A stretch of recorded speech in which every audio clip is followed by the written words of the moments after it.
Boa noite, irmãs. Boa noite, irmãos. Tudo bem? Vou confessar para vocês duas coisas. O trânsito foi desafiador, foi prova de fé. Eu falei, Jesus me abençoa, Senhor, que eu chegue lá no horário. Mandei mensagem para o companheiro que nos convidou para estar aqui hoje.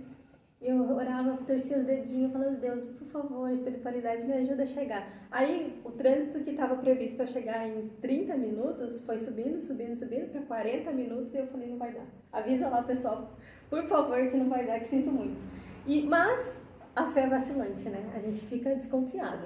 Nisso que eu avisei que não vai dar, o trânsito começou a diminuir, e a gente conseguiu chegar aqui, faltando 3 minutos, e ter essa oportunidade desse primeiro contato com essa casa espírita que hoje me recebe. E o primeiro contato não é só eu com vocês comigo, a gente se conhecer. Eu tive uma primeira, como a gente fala assim, né? Tem sempre uma primeira vez. Tem um tempo que eu já pratico um esporte de luta e pela primeira vez eu me lesionei, logo hoje. É assim, quando o desafio é bom, ele acontece assim quando a gente mais precisa, né? Então, eu vou ficar com meu joelhinho aqui dobrado porque eu não consigo ficar em pé tanto tempo ainda. Machuquei hoje e nem dobrado vai ficar. Se qualquer coisa eu sento, tá? Essa gravação fica aqui, porque tá desafiador, gente. Só mesmo pra compartilhar, tô com muita dor. Ainda foi hoje de manhã, já tô tratando, mas vai dar tudo certo. A minha amiga que falou assim, minha filha, você parece jovem, mas você já não tem idade para se envolver com essas coisas. Mas eu gosto, entendeu? A gente vai e continua. Bom, o nosso companheiro me apresentou, sou trabalhadora do Centro Espírita André Luiz, ali na Barra do Aririú, na Palhoça. Muitos trabalhadores ali são antigos do movimento espírita, vêm de outras casas que alguns de vocês podem até conhecer, né? Tem pessoal do Maria de Nazaré, do Missionários da Luz, ali no Pacheco, que é pertinho, o pessoal do seu Altamiro, a Sônia Souza, né? Tem outros trabalhadores, a Elzira, que são ali da atividade já do movimento de toda a nossa regional. Eu trabalho ali como evangelizadora também da juventude e atualmente na coordenação da área de juventude também da nossa regional. Então, na evangelização é o que a gente gosta. E a palestra nada mais é do que um processo de evangelização, né? A gente está aqui enquanto evangelizandos, enquanto evangelizadores. E quando a gente fala de palestras e tudo mais, não é uma coisa que a gente só vem para despejar informações, mas é falar de coração para coração. Eu gosto de tratar esses momentos que a gente tem a oportunidade de ter nas casas espíritas como uma conversa. Então, quem quiser e sentir a vontade, quiser contribuir com a nossa conversa, embora eu sou faladeira, tá? Vocês não me conheceram, mas eu sou faladeira, eu falo. Então, pode levantar a mão e compartilhar alguma coisa que vá acrescentar e contribuir nas nossas reflexões do tema de hoje, que é a sorte de ser quem eu sou.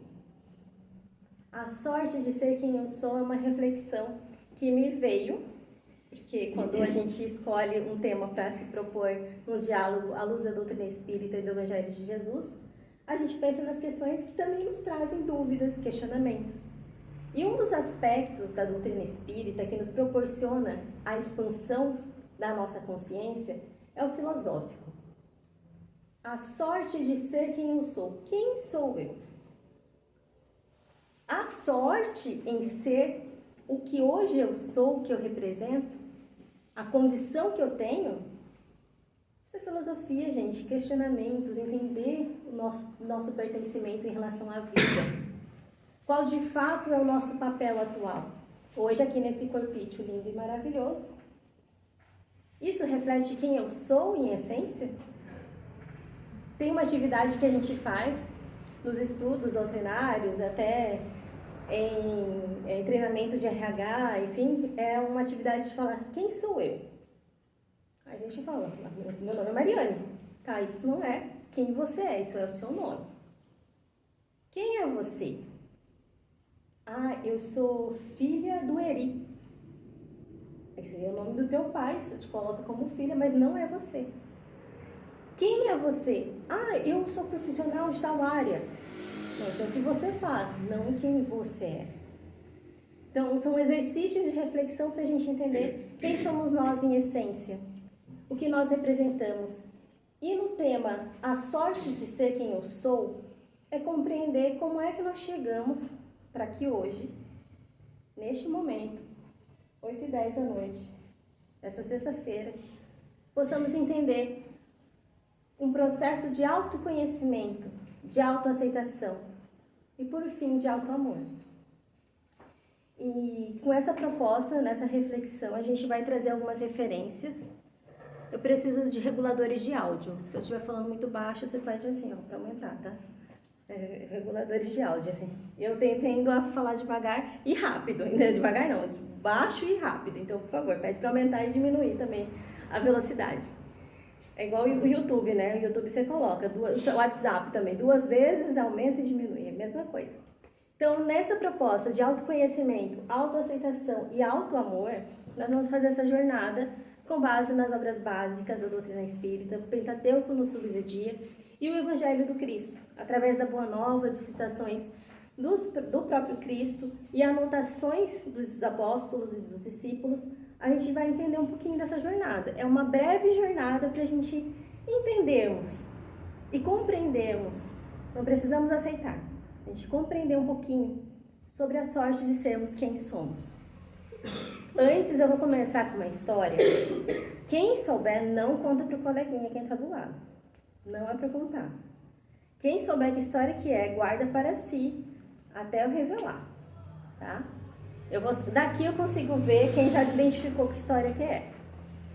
Mas a gente tinha um menino que ele morava sozinho lá na casa dele, bem longe.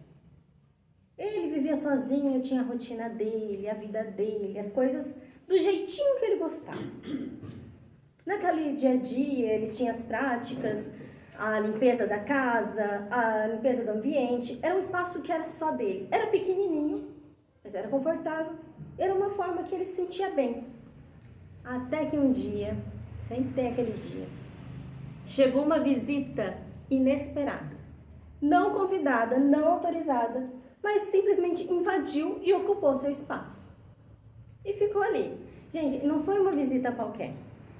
Não sei se vocês já passaram por isso. É uma visita que chega e tem exigências. Chata, de verdade, chata, assim. Ai, porque eu quero que tal coisa aconteça assim. E exigia desse menino que as coisas acontecessem do jeito que ela queria. O menino olhou e falou, mas poxa vida, né? Nem convidei essa criatura para estar aqui. Ela vem e quer que seja atendida do jeito dela. Cobrando de mim, que sou dono e proprietário desse espaço, as coisas como ela quer, sem saber se quer de mim. E esse menino, infeliz com aquela situação, daquela relação que ele estava tendo com aquela criatura que invadiu o seu planeta. Opa, perdão, dei spoiler. Ih, já vi que tem gente que descobriu que história que é.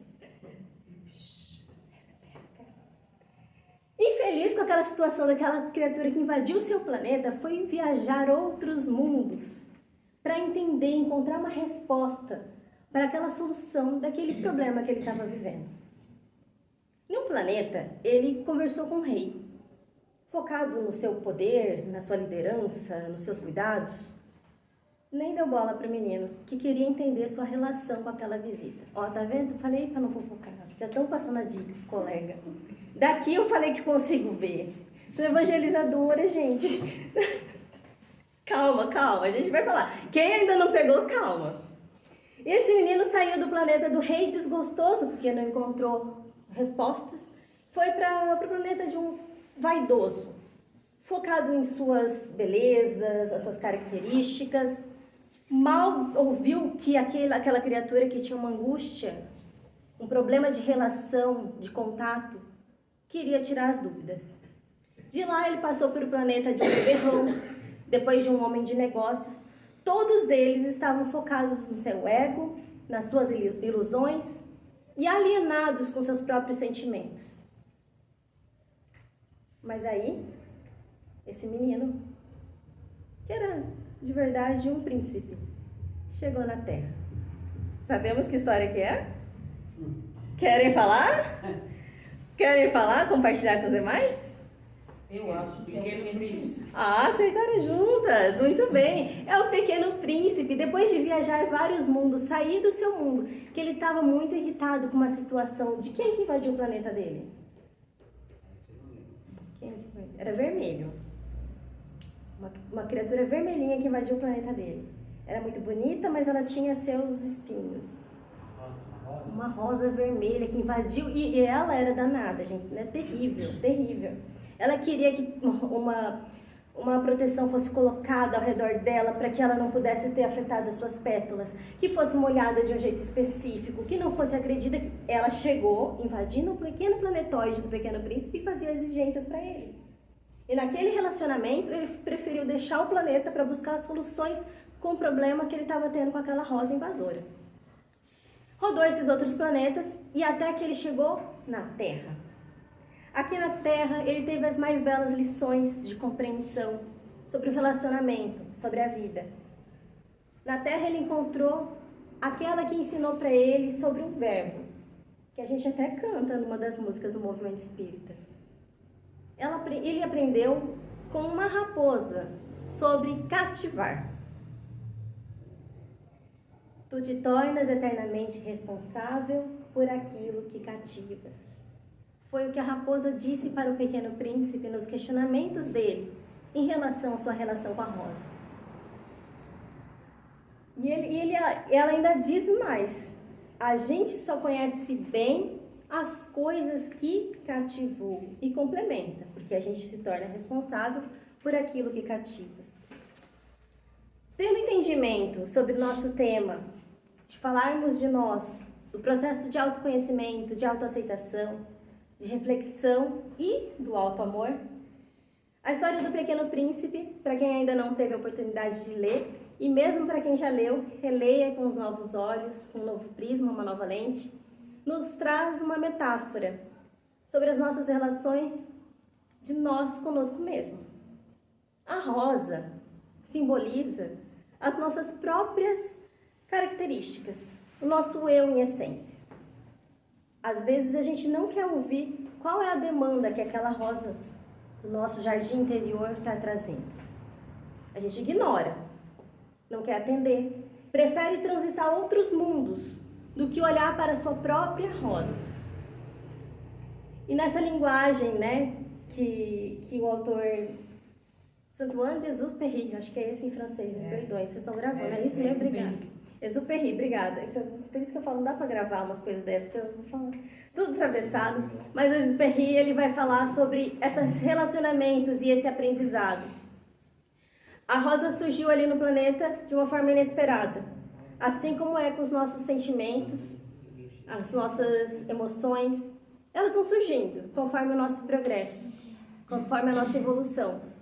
Mas como é que a gente tem lidado com essas situações? Como é que eu tenho entendido a minha rosa interior, esse meu jardim interno?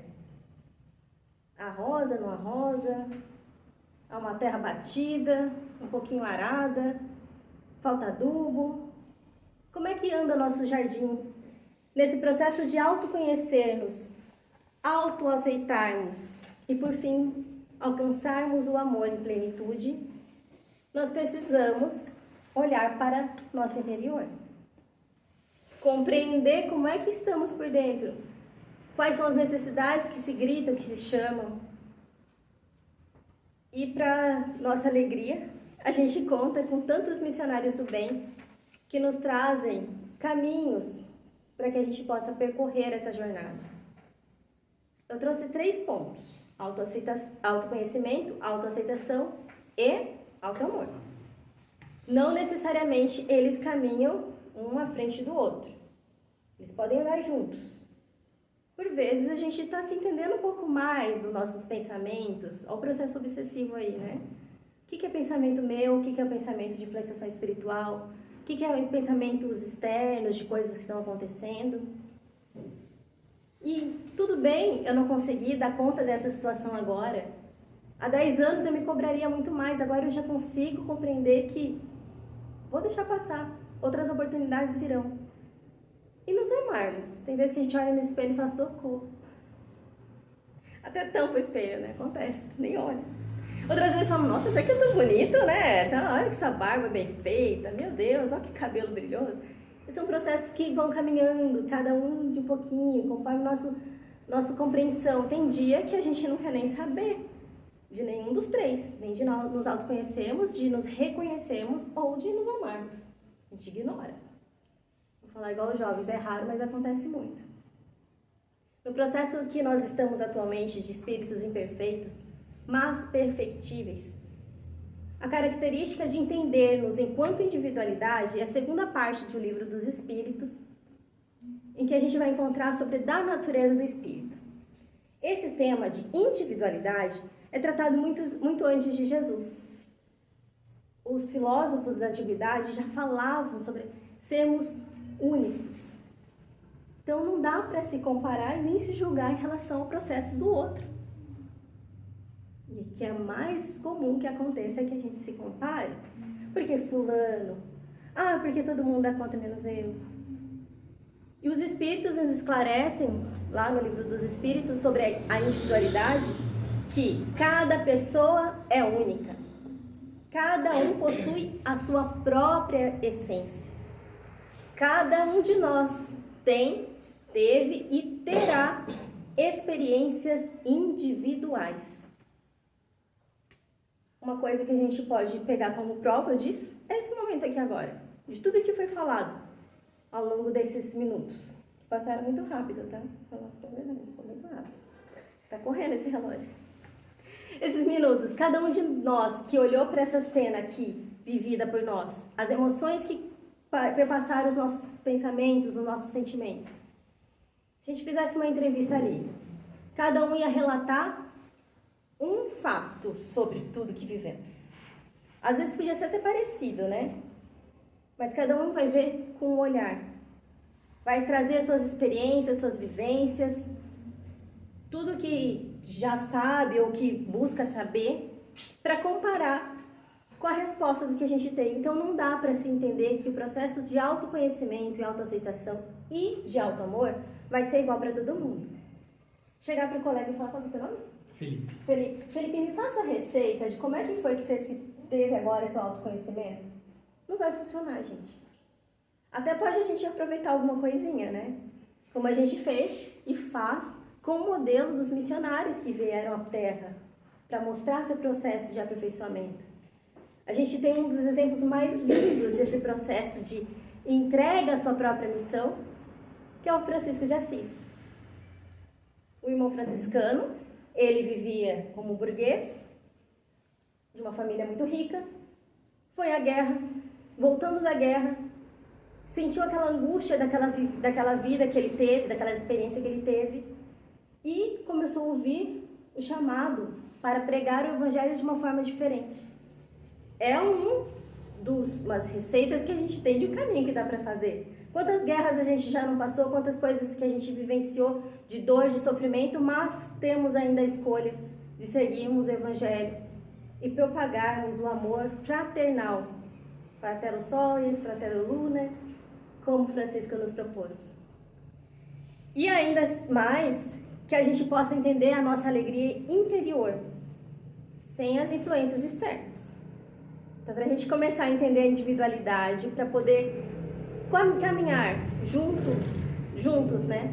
Nesse processo de nos reconhecermos como filhos de Deus, como criaturas que pertencem a toda a criação. Direitos e deveres nós temos enquanto herdeiros do Criador. A nossa participação junto à divindade, o convite que nós temos para fazermos parte de fato, nos integrarmos à obra do Pai, que Jesus tanto nos convida a vivenciar. André Luiz, eu tenho que fazer uma tarefa até, para pôr a referência dessas perguntas aqui, de uma mensagem de André Luiz. Não é porque é do Centro Espírita André Luiz que eu coloquei aqui, tá, gente? Porque André Luiz é espetacular, né? Para quem já leu as obras de André, a gente sabe quanta coisa legal. Ele fala assim: o que devo fazer de mim mesmo, nesse processo de individualidade? Qual é a minha maior dificuldade?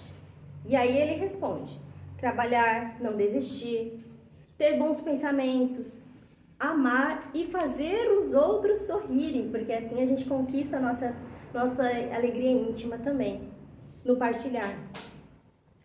O caminho que eu vou descrever nos próximos 5 minutos, que é o que me resta, é inspirado da obra Entrega-te a Deus, de Joana de Ângeles, psicografia de Divaldo Franco, sobre o autoconhecimento, a autoaceitação e o amor próprio, que culminam na lei divina, na primeira lei, de amar a Deus sobre todas as coisas e ao próximo como a ti mesmo. Já adiantando, né, a gente só dá o que a gente tem internamente. Então, fazer o outro rir é proporcionar uma alegria que trazemos do íntimo. Nada que saia de nós e que não tenha genuína verdade e sentimento vai perdurar. Vai ser falacioso, superficial. Então, no autoconhecimento, a Joana nos diz que levantarmos o véu do passado não vai ser suficiente. Que mesmo que a gente olhe para o nosso passado, olhando para o nosso presente, a gente tem muito mais noção do que de fato nós já construímos, já escolhemos, já vivenciamos. Então, autoconhecer-nos é buscar saber o que a gente fez na vida passada ou qualquer coisa assim. Vocês acham que é o caminho ideal? Tanto perrengue que a gente está passando nessa vidinha, né? Não precisa nem olhar tão longe. Só olha as escolhas que a gente fez ao acordar até o momento. Não indo muito distante, quantos litros de água a gente bebeu hoje? Tá friozinho, a gente esquece. Esquece de beber água. Isso é um autocuidado. E é um processo de autoconhecimento, a gente entender como que eu estou fazendo as escolhas para minha saúde, do meu corpo físico, que me foi emprestado para vivenciar na experiência terrena. O autoconhecimento não foge muito dessa perspectiva. Então, levantar o véu do passado de outras existências não é tão necessário quando a gente olha para a nossa própria atual existência.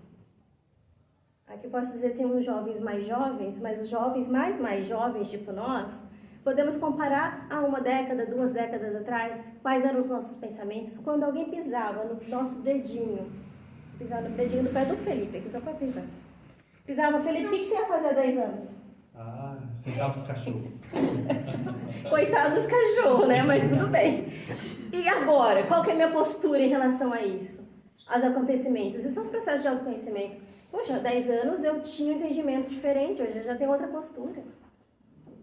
Compreender e entender quais são as escolhas que a gente já tem feito para alterar esses processos que traziam dor, sofrimento, mais desgastes. Era rolo em cima de rolo, né? A gente pode falar assim. Alguém pisava no meu pé, eu batia na nuca dele. Eu pisava no pé de novo. E assim, a gente perdurava muito mais o sofrimento. Santo Agostinho, na questão 919, uma das questões muito lembradas sobre o processo de autoconhecimento, em que a gente fala sobre o conhece-te a ti mesmo, e ele faz uma recomendação de revista diária das nossas escolhas, da nossa vivência. Também traz uma linda lição sobre essa temática, é no Livro dos Espíritos, questão 919.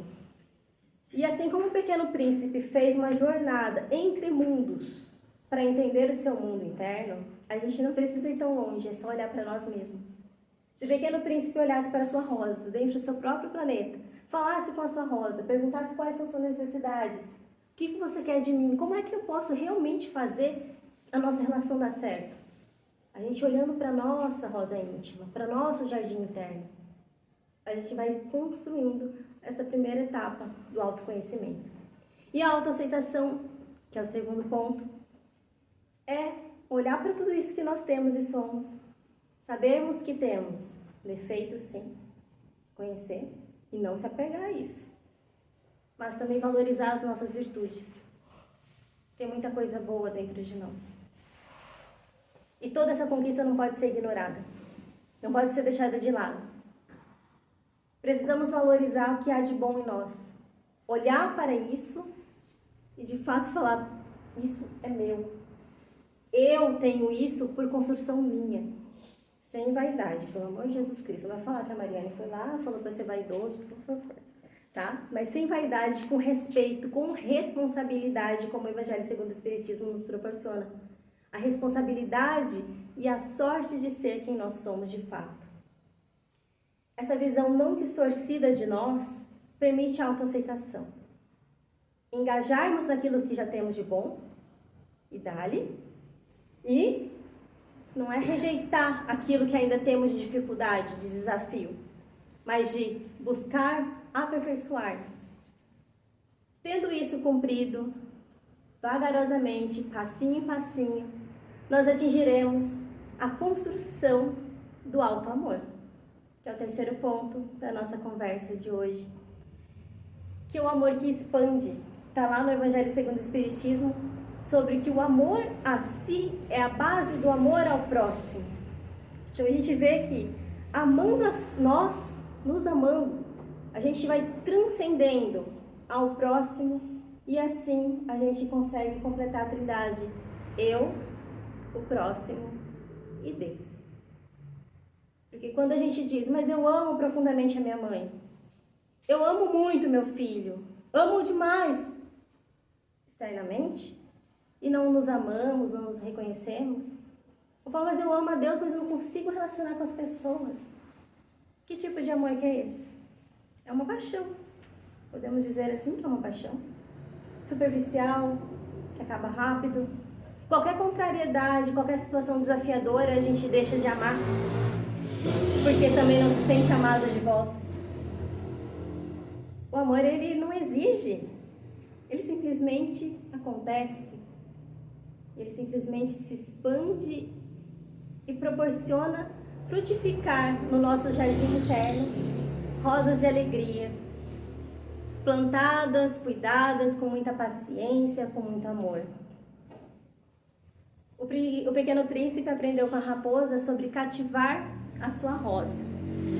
Que a gente possa aprender a nos cativar e olhar para o nosso jardim com cuidado, com as necessidades que tem. Eu falei jardim, mas teve gente que falou, mas eu preferia um pomar. Então tenha o seu pomar, faça o seu pomar, faça a plantação que a gente quiser. Porque a semeadura acontece todo instante. Temos que estar com o solo preparado para receber essas sementes e fazer frutificar verdadeiros jardins, pomares, ambientes de virtudes, de alegria e de paz. A sorte de ser quem nós somos depende de nós. E é uma construção paulatina e de todo momento. Obrigada.